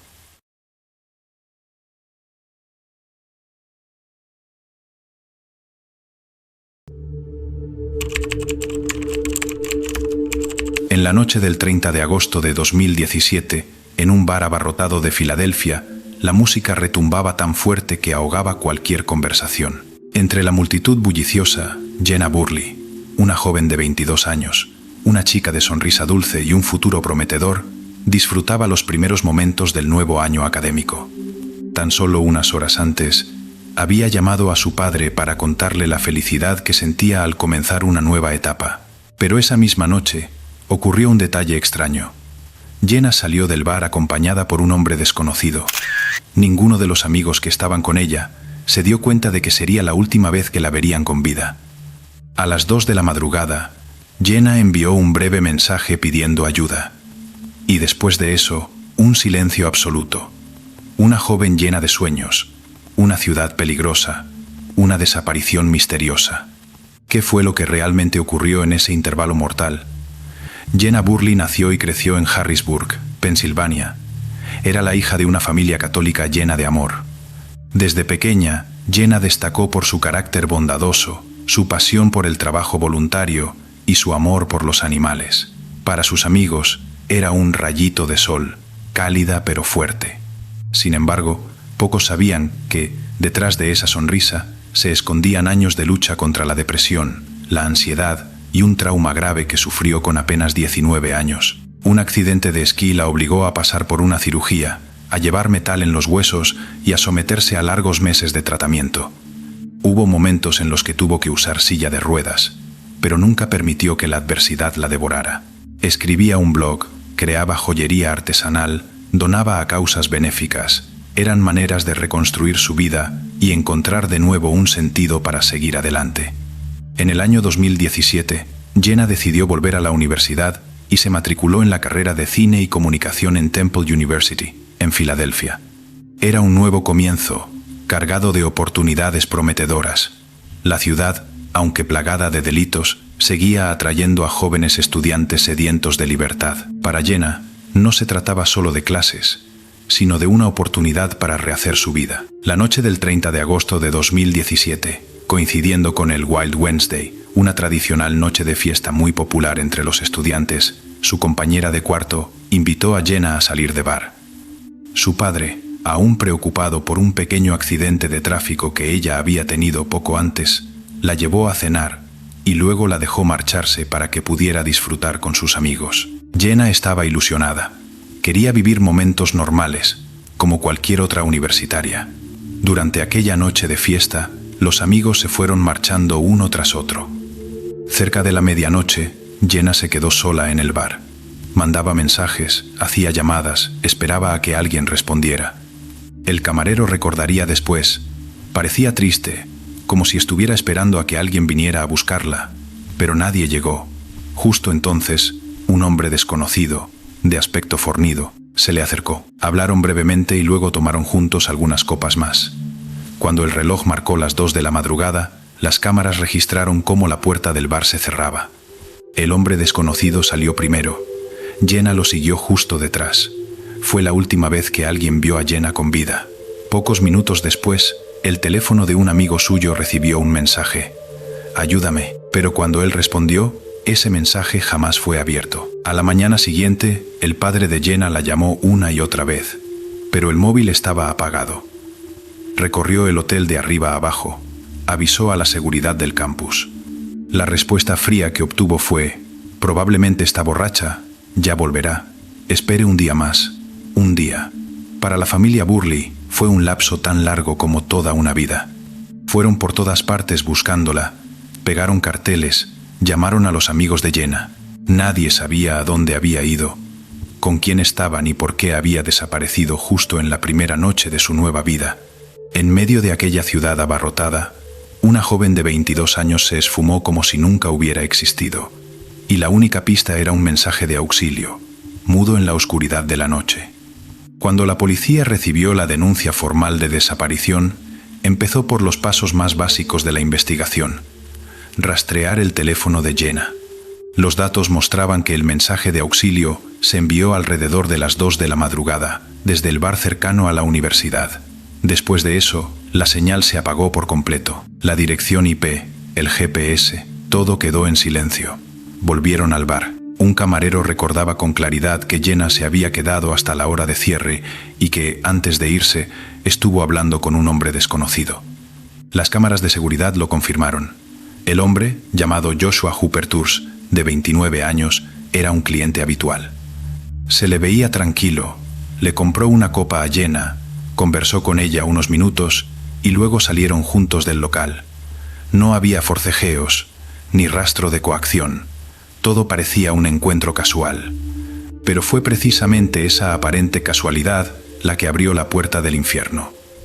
La policía fue al apartamento que Joshua tenía alquilado. La puerta estaba bien cerrada, pero desde dentro se percibía un tenue olor a lejía. Al entrar a inspeccionar, enseguida notaron señales extrañas. Unos zapatos con sangre en la punta, un rollo de papel higiénico manchado de rojo, el suelo marcado por restos de una limpieza apresurada. No encontraron a Jenna, pero la intuición de los investigadores veteranos les decía que allí acababa de ocurrir algo terrible. Cuando llamaron a Joshua a declarar, se mostró cansado y confuso. Afirmó que había bebido demasiado y que no recordaba nada de aquella noche. Esa respuesta despertó sospechas. Un hombre borracho puede tambalearse, pero no borrar por completo toda una secuencia de actos grabados por las cámaras, sobre todo cuando se le ve comprando bebidas con calma, conversando y saliendo del bar con una chica. El historial de Joshua oscurecía aún más el cuadro. Había nacido en el año 1988 y se había criado en Filadelfia. Cuando tenía 4 años, su padre fue asesinado brutalmente y su cuerpo apareció metido en una bolsa de basura. Un caso que jamás llegó a resolverse. Una infancia marcada por la pérdida y la violencia, sumada a una cadena posterior de conductas delictivas, hurtos, drogas, borracheras, fue llenando de sombras la vida de Joshua. No había antecedentes de violencia extrema, pero el fantasma psicológico de la muerte de su padre era como una semilla venenosa, latente, esperando el momento de brotar. Mientras la policía reunía pruebas, apareció un testigo inesperado, Jack Miley, vecino y compañero de copas de Joshua. Jack contó que, a la mañana siguiente, vio a Joshua fregando el suelo con lejía, con mucho empeño. En su cuello y en sus brazos tenía arañazos profundos, como si acabara de pasar por una pelea violenta. Cuando Jack le preguntó, Joshua esbozó una sonrisa forzada y dijo que se había caído sobre unos arbustos llenos de espinas mientras estaba borracho. Pero había algo aún más extraño. De pronto, Joshua anunció que iba a visitar a su familia en Carolina del Norte, algo de lo que Jack jamás le había oído hablar. El olor a lejía, las heridas, la desaparición misteriosa de Jenna, todo encajaba en un cuadro inquietante. En ese momento, no solo Joshua era sospechoso. Jack, que vivía en el mismo edificio, también se convirtió en un eslabón dudoso. ¿Era solo un testigo casual o, sin querer, había contribuido a encubrir un crimen atroz justo al lado de su puerta? Cuando la policía volvió a buscar a Joshua, él ya había desaparecido. La cacería comenzó oficialmente, y a partir de entonces, la verdad espeluznante empezó poco a poco a salir a la luz. Joshua había desaparecido. Pero la experiencia de los investigadores les decía que un fugitivo nunca se esfuma sin dejar rastro. Siempre deja huellas, y esas huellas suelen encontrarse en medio de la desesperación. Primero, la policía contactó al FBI para pedir apoyo en la búsqueda. La tecnología de geolocalización telefónica mostró que Joshua había hecho una breve llamada y luego guardó silencio. Él dijo que estaba en el sur de Filadelfia, pero los datos demostraban que ya había salido de la ciudad y se dirigía hacia la zona montañosa del noreste de Pensilvania. Ese comportamiento encajaba perfectamente con el patrón de quien huye para ocultar algo. Cuando la policía llegó a la casa de la abuela de Joshua, lo encontraron allí, agotado, con el cuello y los brazos llenos de arañazos. La explicación que dio fue: se me cayó un plato en la cocina y me corté la mano. Pero para los ojos entrenados de los investigadores, aquella excusa era demasiado torpe. Las heridas eran irregulares, profundas y alineadas, exactamente como las marcas que dejan las uñas de alguien que lucha con todas sus fuerzas. Al registrar el apartamento que Joshua había dejado en Filadelfia, el equipo forense reunió una serie de pruebas: un gran cuchillo de cocina, manchado de sangre, restos secos de color rojizo en el fregadero, el cubo de basura y la superficie del cuchillo. un cable eléctrico cortado, potencialmente usado para estrangular, y en particular, una goma de pelo negra de mujer, completamente ajena al dueño del apartamento. Cada vez, el vínculo con Jenna se hacía más evidente. En el curso de la investigación ampliada, la policía encontró a un camionero que declaró que, en la noche del 30 de agosto, Joshua le había pagado en efectivo unos $200 para que llevara una gran caja de plástico fuera de la ciudad. Joshua dijo que eran libros, pero el hecho de transportar algo a medianoche y con tanto secretismo hizo que el conductor sospechara. Más tarde, Joshua también pidió ayuda a un familiar, con la misma excusa de que solo eran ropa y libros. El golpe más inesperado llegó de su propia familia. El abuelo de Joshua, mientras ordenaba el almacén de la granja, encontró una caja de plástico cuidadosamente escondida. Al abrirla, se topó con una escena espantosa: el cadáver de Jenna Burley. Llamó a la policía de inmediato. Cuando los forenses examinaron el cuerpo, la verdad más fría salió a la luz. Jenna había sido brutalmente golpeada. Presentaba hasta 140 heridas en el cuerpo. Su cuello había sido estrangulado hasta romperse. El cartílago estaba destrozado. Había señales de violación, y el ADN del semen coincidía con el de Joshua. Los arañazos en el cuerpo de él eran el reflejo del esfuerzo desesperado de Jenna en sus últimos segundos de vida. Incluso los investigadores más curtidos quedaron en silencio ante semejante nivel de brutalidad. Ya no se trataba de un simple homicidio impulsivo. Era la explosión de una violencia reprimida, una liberación cargada de odio. Un vecino testificó además que, hacia las 2:30 de la madrugada, escuchó un grito desgarrador procedente del apartamento de Joshua. El grito duró unos 3 minutos y luego se cortó de golpe. Nadie llamó a la policía. Nadie golpeó la puerta. Esa indiferencia, con el tiempo, sería una herida perpetua para la familia de Jenna. Cuando la policía anunció que había encontrado el cuerpo, Filadelfia quedó conmocionada. Una joven que recién había cumplido 22 años, con tantos sueños truncados, fue asesinada solo por un encuentro casual en una noche de fiesta universitaria. Joshua fue detenido ese mismo día, y de un hombre que no recordaba nada, pasó a convertirse en el centro de uno de los casos más estremecedores para la comunidad estudiantil de Temple University. Cuando el cuerpo de Jenna Burley fue hallado en el granero de los abuelos de Joshua, el caso dejó de ser una búsqueda para convertirse en una batalla legal. La comunidad de Temple University quedó conmocionada. La prensa informaba sin descanso. La ciudadanía estaba indignada y la familia de Jenna se hundía en el dolor. Pero la justicia nunca es un camino recto. La policía y la fiscalía presentaron una serie de pruebas contundentes. El ADN de Joshua coincidía con el semen encontrado en el cuerpo de Jenna. Las cámaras de seguridad mostraban a Jenna entrando con él en el apartamento a las 2:32 de la madrugada, y jamás se la veía salir. En cambio, pocas horas después, esa misma cámara registró a Joshua cargando una gran bolsa de plástico hacia afuera. Dentro del apartamento, un cuchillo ensangrentado, restos de productos de limpieza, un suéter teñido de rojo, un cable eléctrico cortado, todo componía un cuadro nítido de crimen. El forense concluyó que Jenna murió por estrangulamiento combinado con un traumatismo craneal. En su cuerpo había 140 heridas, desde hematomas y rasguños hasta marcas de mordidas. Aquellas pruebas hablaban de una lucha feroz, la batalla desesperada de una joven de 22 años contra un hombre físicamente mucho más fuerte. Ante el tribunal, Joshua cambió de actitud. Admitió haber tenido relaciones consentidas con Jenna, pero negó haberla matado. Según su versión, cuando Jenna se negó a participar en otros actos sexuales, discutieron y ella se marchó. Solo aceptaba ser culpable de ocultar el cadáver y de destruir pruebas. Su abogado defensor incluso intentó culpar a Jack Miley, el vecino. Alegó que Jack, un hombre que solía estar borracho, era quien realmente había provocado la muerte, y que Joshua simplemente había ayudado a un amigo a ocultar lo sucedido. Pero ese argumento se derrumbó enseguida. El ADN, las cámaras y los testimonios de los testigos apuntaban directamente a Joshua. También recurrieron a la idea de que Joshua estaba ebrio, fuera de control, sin plena conciencia de sus actos. Sin embargo, los testigos del bar aseguraron que él estaba lo bastante lúcido como para conversar, comprar bebidas y marcharse del lugar acompañado de Jenna. En el juicio, Los padres de Jenna se enfrentaron al asesino, con la voz temblorosa pero la mirada firme. Su padre dijo. Ella gritó desesperada. Durante 3 minutos sus gritos de auxilio resonaron en ese apartamento. Pero nadie abrió la puerta. Nadie ayudó a mi hija. Y hoy, lo único que podemos hacer es llevarla a casa dentro de un ataúd. Aquellas palabras dejaron la sala en un silencio absoluto. Tras varios días de juicio, el jurado alcanzó un veredicto unánime.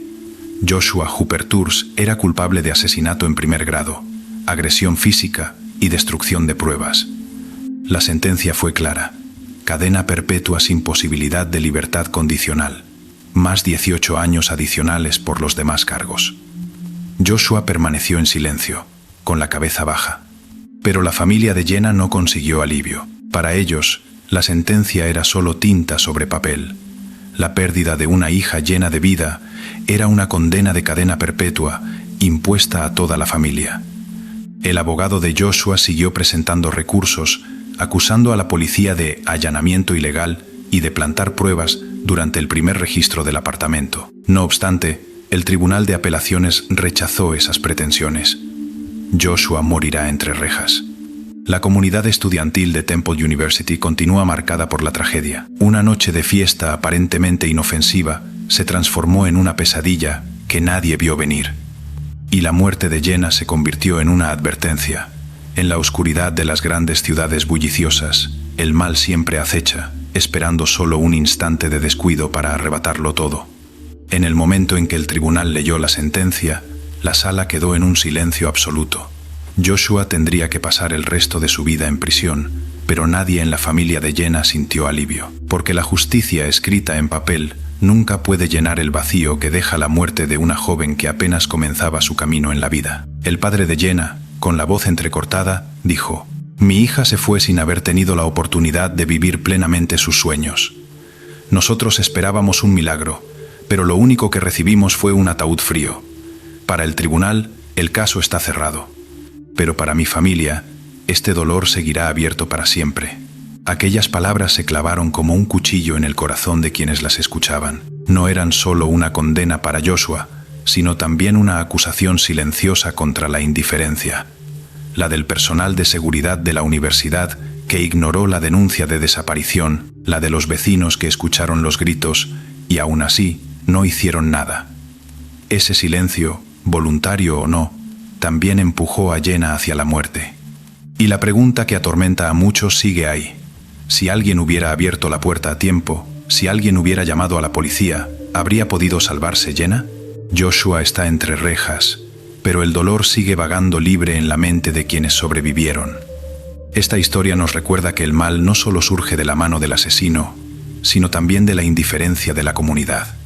Y en una sociedad donde un grito de auxilio puede ser ignorado, a veces el silencio se convierte en el mayor de los crímenes.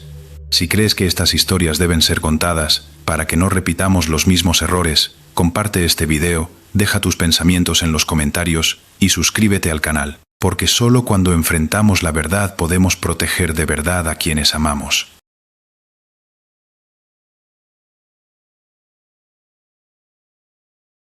En una tranquila tarde de junio de 2007, en la pequeña ciudad de Minot, en Dakota del Norte, un lugar donde la mayoría de la gente creía que la maldad rara vez ponía un pie, la puerta cerrada con llave de un apartamento de estudiantes se abrió para revelar una pesadilla sin fin.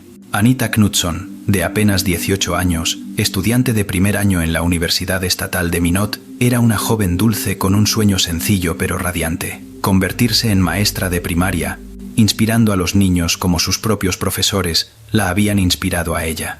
Su futuro se extendía ante ella cálido, luminoso y lleno de promesas. Pero solo unos pocos días después, cuando su padre, Gordon, preocupado tras días de silencio, fue a tocar a su puerta, entró en una escena que ningún padre debería presenciar. Anita yacía sin vida sobre su propia cama. 2 puñaladas le atravesaban el pecho, las sábanas empapadas de sangre, y una pequeña navaja, que aún guardaba el horror de lo ocurrido, había sido enjuagada a toda prisa en el fregadero. El apartamento permanecía ordenado, casi intacto. La puerta estaba cerrada con llave desde fuera, como si ningún intruso hubiera entrado jamás. Sin embargo, La mosquitera de la ventana del dormitorio había sido rajada y arrojada al suelo, una mentira preparada para desviar la investigación. Una chica joven e inocente. ¿Por qué tuvo que morir de esa manera? ¿Fue el asesino un desconocido sin rostro que llegó en la noche, o alguien lo bastante cercano como para entrar sin llamar? Las respuestas no llegaron fácilmente.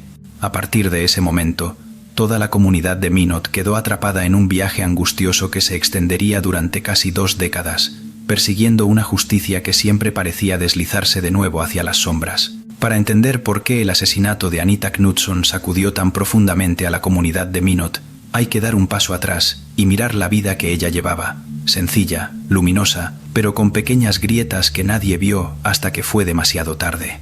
Anita nació en Butte, Dakota del Norte, y fue adoptada de bebé por Gordon y Sharon Knudson. Creció rodeada de amor, junto a su hermano Daniel y su hermana menor Anna.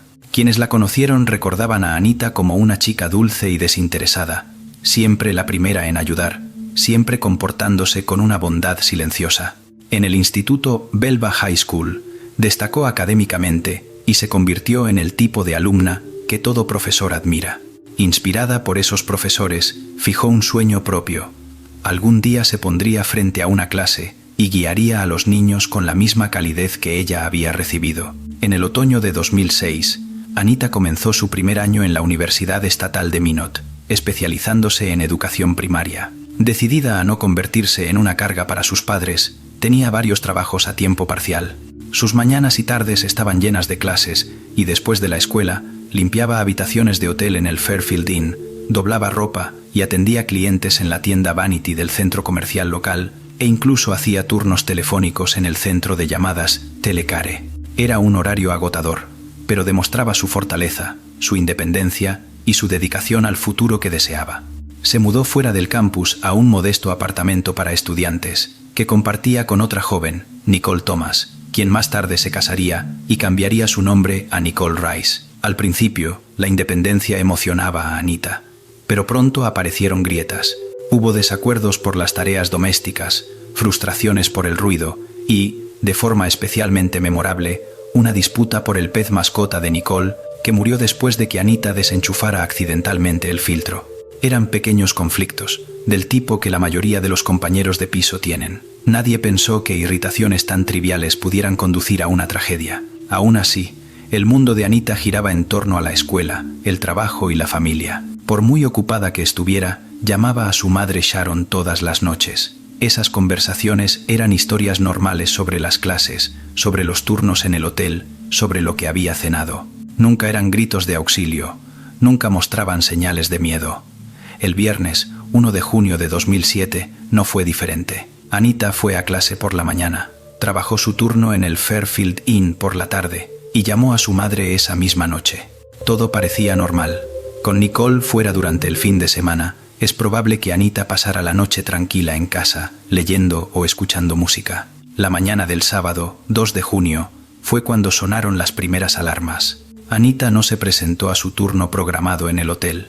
Era algo totalmente fuera de su carácter. Sus compañeros de trabajo intentaron llamar, pero el teléfono sonaba sin que nadie respondiera. En Butte, Sharon empezó a inquietarse cuando su hija dejó de devolverle las llamadas. Para el domingo 3 de junio, el silencio se volvió insoportable. Solo había unos pocos mensajes de texto dispersos que Anita envió a una amiga alrededor de las 2 de la madrugada. Intercambios breves y casuales que no insinuaban nada extraño. Pero esos serían los últimos mensajes enviados desde su teléfono. El lunes, 4 de junio, Gordon ya no pudo ignorar el presentimiento de que algo iba muy mal. Condujo desde Butte hasta Minot para ver cómo estaba Anita. Su coche seguía en el estacionamiento, una pequeña chispa de esperanza, pero nadie respondía a la puerta. Cuando miró por la ventana, vio la mosquitera rajada y tirada en el suelo. Dentro, alcanzó a ver la silueta de su hija, inmóvil sobre la cama. La vida de una joven de 18 años, llena de promesas y de sueños de convertirse en maestra, terminó en aquel apartamento silencioso. Y, desde ese momento, la ciudad de Minot jamás volvería a ser la misma. La escena dentro del apartamento de Anita Knudson dejó inquietos incluso a los agentes más experimentados. No era solo la escena de un asesinato, era una paradoja, una violencia escalofriante envuelta en una quietud sobrecogedora. Anita yacía inmóvil en su cama, con el cuerpo cubierto parcialmente por una bata.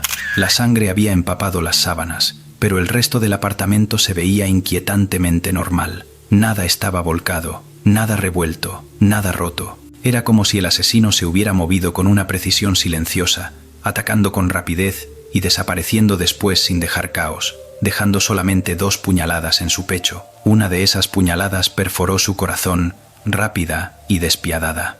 La prueba más impactante era la pequeña navaja encontrada en el fregadero de la cocina. La hoja estaba manchada con la sangre de Anita, pero el mango había sido enjuagado, como si alguien hubiera intentado borrar su rastro. Los investigadores se preguntaban, ¿el asesino trajo esa navaja consigo o la tomó de dentro del apartamento? De cualquier modo, el hecho de que la lavaran y la dejaran allí sugería una mezcla de imprudencia y cálculo frío. Otro detalle desconcertó a los detectives. La puerta principal estaba cerrada con llave desde fuera. Eso significaba que el asesino tenía una llave, o era alguien en quien Anita confiaba lo suficiente como para dejarlo entrar.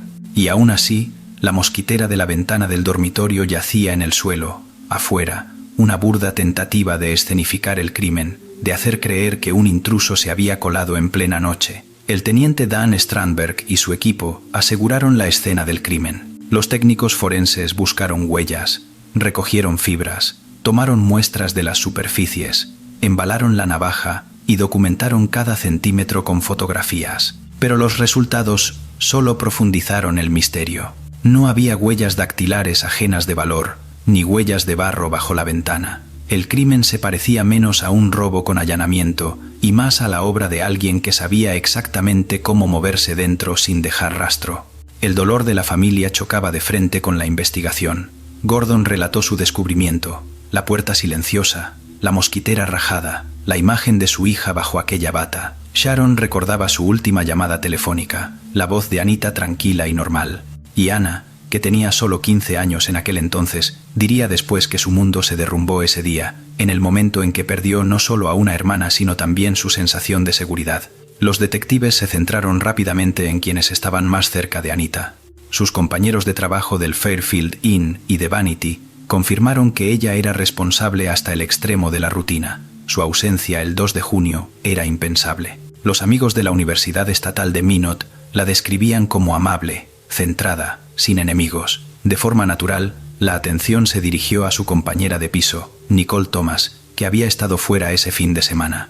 Nicole admitió que había pequeñas discusiones por las tareas domésticas y el ruido, pero insistió en que no había nada serio. Mantuvo que estaba fuera de la ciudad visitando a su familia cuando Anita murió. Aún así, la gente del entorno de Anita confirmó que esas pequeñas irritaciones existían. Nicole estaba molesta por la muerte de su pez, después de que Anita desenchufara el filtro, o enfadada por despertarse con la alarma temprana de Anita. Asuntos triviales, sí, pero repetidos con la suficiente frecuencia como para sembrar semillas de tensión. Mientras tanto, la comunidad en general estaba conmocionada. Minot, una ciudad de unas 40.000 personas, no era un lugar donde asesinaran a jóvenes en sus camas. Los periódicos publicaban la historia a diario. Se celebraron vigilias a la luz de las velas. La policía ofreció ruedas de prensa, instando a cualquiera con información a presentarse. Según algunos reportes, se vio a un hombre corriendo por la zona el 3 de junio, lo que desató especulaciones, pero nunca fue identificado. Se interrogó a los techadores que trabajaban cerca, pero sus coartadas se confirmaron. Otro aviso mencionaba a un grupo de hombres hispanohablantes en el área, pero los detectives nunca lograron relacionarlos con el crimen. Al cabo de ese año, después de decenas de entrevistas y de incontables horas de análisis de laboratorio, los investigadores tuvieron que admitir la realidad. No estaban más cerca de encontrar al asesino de Anita. El caso fue oficialmente clasificado como frío. La familia Knudson se negó a rendirse. Reunieron y mantuvieron una recompensa de $20.000 por cualquier información, desesperados por provocar algún avance. Las llamadas seguían llegando, pero la mayoría no llevaba a ninguna parte. Luego la tragedia golpeó de nuevo. En 2013, Daniel, el hermano mayor de Anita, destrozado por el dolor y el peso de tantas preguntas sin respuesta, se quitó la vida. Años más tarde, Anna diría con amargura: Anita no murió solo una vez. Su muerte también se llevó a mi hermano y me robó la infancia. Mientras tanto, el expediente del caso acumulaba polvo en un almacén del Departamento de Policía de Minot, Pero la ciencia forense seguía avanzando. En 2016, los laboratorios estatales volvieron a analizar la navaja. La hoja seguía confirmando la presencia de sangre de Anita. Pero en el mango, los analistas detectaron un perfil de ADN mixto y degradado. Demasiado débil para introducirlo en la base de datos nacional, pero lo bastante fuerte como para descartar a varios sospechosos varones. Lo que no hizo fue excluir conexiones femeninas, incluida la compañera de piso de Anita en aquel momento. Fue un cambio de enfoque pequeño, pero crucial. Aún así, no fue hasta 2018, cuando un par de ojos nuevos tomó el expediente, que el caso recuperó impulso. La detective Macaulay Talbot, recién asignada, no arrastraba las viejas suposiciones. Releyó minuciosamente cada transcripción. Volvió a entrevistar a antiguos testigos y examinó las contradicciones en las declaraciones. Una zona atrajo una atención más intensa: la tensa relación entre Anita y su compañera de piso, Nicole Thomas, conocida ahora por su nombre de casada, Nicole Rice. El verdadero avance llegó en 2021, cuando el programa de televisión Cold Justice se asoció con la policía de Minot. Sus productores e investigadores localizaron a antiguos conocidos de Nicole. Lo que descubrieron fue impactante. Varias personas afirmaban que Nicole había confesado años antes, normalmente cuando estaba borracha en fiestas. Una amiga recordó a Nicole hablando con las palabras arrastradas, diciendo que había apuñalado a Anita y luego había cubierto su cuerpo con una bata, un detalle que nunca se había hecho público. Un exnovio confirmó una confesión similar, y una tía admitió más tarde que, en una ocasión, Nicole murmuró escalofriantemente que Anita se merecía morir. El 16 de marzo de 2022, después de 15 años de frustración, la policía de Minot arrestó a Nicole Rice por el asesinato de su antigua compañera de piso. Para la familia de Anita, aquel momento se sintió como una justicia largamente esperada. En una rueda de prensa, Gordon y Sharon lloraron abiertamente, creyendo por fin que la verdad estaba cerca. Pero el arresto fue solo el comienzo. El caso se dirigía a juicio, y sería la sala del tribunal la que decidiría si aquellas confesiones enterradas durante tantos años y esos frágiles restos de ADN podían sostenerse como prueba más allá de toda duda razonable. Lo que había sido un expediente congelado en un archivo policial volvió de pronto a la vida, ardiendo bajo los focos, y con él regresó la misma pregunta que había perseguido a Minot durante casi 2 décadas. ¿Tendría por fin justicia Anita Knutson o volvería a ganar la oscuridad? En marzo de 2025, casi 18 años después de que Anita Knutson fuera asesinada, el caso llegó por fin a los tribunales. Nicole Rice, antes conocida como Nicole Thomas, la compañera de universidad de Anita, se sentaba ahora en el banquillo acusada de asesinato. El juicio se trasladó a Grand Forks, Dakota del Norte, para evitar prejuicios locales. Para la familia de Anita, sentada en silencio en la sala, este era el momento por el que habían luchado casi 2 décadas. Los fiscales dibujaron un cuadro de resentimiento creciente. 2 jóvenes compartiendo un apartamento estrecho, chocando por las tareas domésticas, los despertadores y hasta por una pecera. Lo que parecían discusiones triviales entre compañeras de piso, argumentaron, fue convirtiéndose en una hostilidad silenciosa. Y aquel fin de semana de junio de 2007, esa hostilidad estalló. Presentaron el testimonio de compañeros del centro de llamadas Telecare.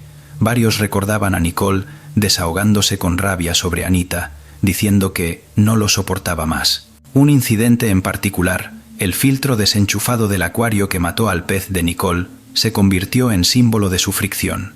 Pero las pruebas más demoledoras fueron las supuestas confesiones. Testigos relataron momentos en los que Nicole, borracha y sin filtros, admitía haber apuñalado a Anita. Una amiga recordó que dijo que Anita se veía tan en paz bajo una bata después, un detalle que nunca se había hecho público. El exnovio de Nicole confirmó una confesión similar durante un viaje en coche de vuelta de una fiesta.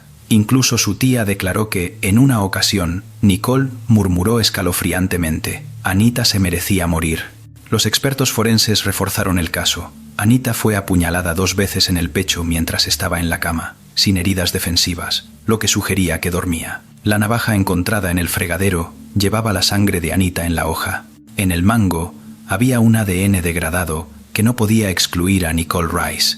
Los abogados de Rice contraatacaron con fuerza. Insistieron en que no había pruebas directas, ni huellas dactilares en la navaja, ni testigos que la situaran en la escena, ni ADN lo bastante concluyente como para condenarla. El motivo, argumentaron, era demasiado débil. Compañeras de piso discuten en todas partes, y casi ninguna termina matando a la otra. Atacaron las confesiones como simples chismes de borrachera, que salieron a la luz más de una década después, solo cuando el programa Cold Justice reavivó la atención. Los recuerdos tan antiguos, especialmente bajo el efecto del alcohol, eran poco fiables, y defendieron que los testigos podían haberse visto influidos por el atractivo de la atención mediática.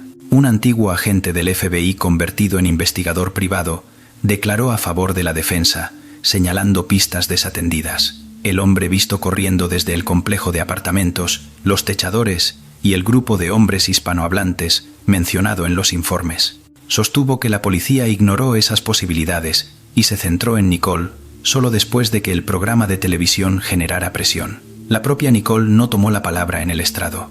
Sus abogados la presentaron como una mujer que había seguido adelante con su vida, con un empleo estable en la base de la Fuerza Aérea, casada 2 veces, sin levantar sospechas en los años posteriores a la muerte de Anita. Difícilmente el perfil de una asesina de sangre fría. El 26 de marzo de 2025, después de 7 agotadores días de testimonio y más de 5 horas de deliberación, el jurado regresó. La sala se quedó en silencio mientras el juez Richard Hagar leía el veredicto. Nosotros, el jurado, encontramos a la acusada, Nicole Aaron Rice, no culpable. Nicole se derrumbó en lágrimas, abrazando a sus abogados. Su familia lloró y celebró aliviada. Pero al otro lado del pasillo, la familia de Anita quedó inmóvil. Gordon miraba fijamente al frente. Sharon bajó la cabeza. Y Anna, la hermana menor de Anita, se levantó y salió sin decir una palabra. Más tarde escribió: un veredicto de no culpable no significa inocencia. Mi conciencia está tranquila, a diferencia de la conciencia de ese jurado. 18 años después de la muerte de Anita, el juicio terminó no con justicia, sino con silencio. El asesino de Anita no había sido nombrado por la ley. Y Minot, una vez más, se quedó solo con preguntas. Las palabras no culpable, pronunciadas el 26 de marzo de 2025, cerraron un capítulo de casi 2 décadas, pero no cerraron la herida. Para la familia Knudson, el veredicto no fue un alivio, fue otro corte, añadido al dolor que nunca había sanado. Perdieron a Anita en 2007, perdieron a Daniel por la desesperación en 2013, y ahora habían perdido su última esperanza frágil de que el sistema de justicia diera sentido a su lucha. Lo que queda es la memoria. Para quienes la amaron, Anita sigue siendo la chica de 18 años, de sonrisa dulce, que soñaba con enseñar a niños y moldear futuros. Pero para quienes recuerdan la escena del crimen, permanecen otras imágenes: la mosquitera rajada de la ventana, la navaja abandonada en el fregadero, la bata colocada sobre su cuerpo inmóvil. Son símbolos de una oscuridad que invadió una ciudad tranquila, prueba de que el mal puede colarse incluso en los lugares más seguros. El veredicto puede haber dejado en libertad a Nicole Rice, pero no respondió a las preguntas que siguen atormentando este caso. ¿Por qué Anita faltó a su turno de trabajo el 2 de junio? ¿Quién envió aquellos mensajes de texto desde su teléfono a las 2 de la madrugada? Si no fue Nicole, ¿quién atravesó entonces la puerta cerrada de aquel apartamento, silencioso y despiadado? Para los Knudson, la justicia ya no se mide por una decisión judicial. Justicia significa negarse a dejar que el nombre de Anita se desvanezca, mantener viva su historia para que su vida tenga un peso que vaya más allá de la tragedia. Como dijo una vez su hermana Anna, un veredicto de no culpable no significa que se haya revelado la verdad. Si estás viendo esta historia ahora, recuerda a Anita. Comparte tus pensamientos en los comentarios. ¿Crees que realmente se hizo justicia? Y si quieres seguir más casos donde la verdad y la oscuridad chocan, suscríbete al canal, porque, a veces, la única forma de luchar contra el olvido es seguir contando la historia.